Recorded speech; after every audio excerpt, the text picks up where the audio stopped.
Central units be advised, Midwest is following a group of about 100 ATVs and dirt bikes. They're now going to be on 0826 southbound.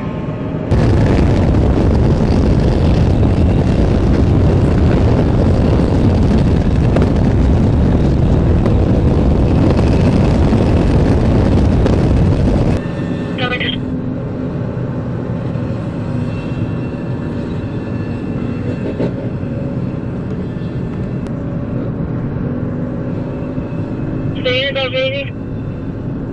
3100 holding. Take your flight service in the flight.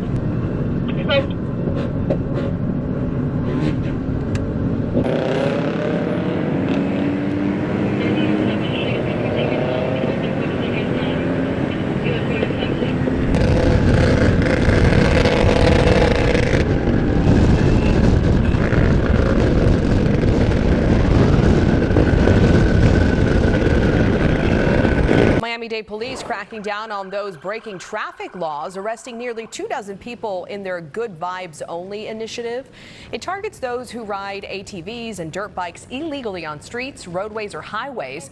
The police department sharing results of this initiative on social media, reminding residents not to drive unauthorized vehicles on our roadways. Now, there were 23 arrests made, 8 firearms impounded, 56 citations issued, 24 vehicles impounded, and 6 stolen vehicles recovered. Un operativo ejecutado anoche terminó con decenas de arrestos. Exactamente 23 personas terminaron arrestadas y otras 56 multadas, según ha confirmado la uniformada.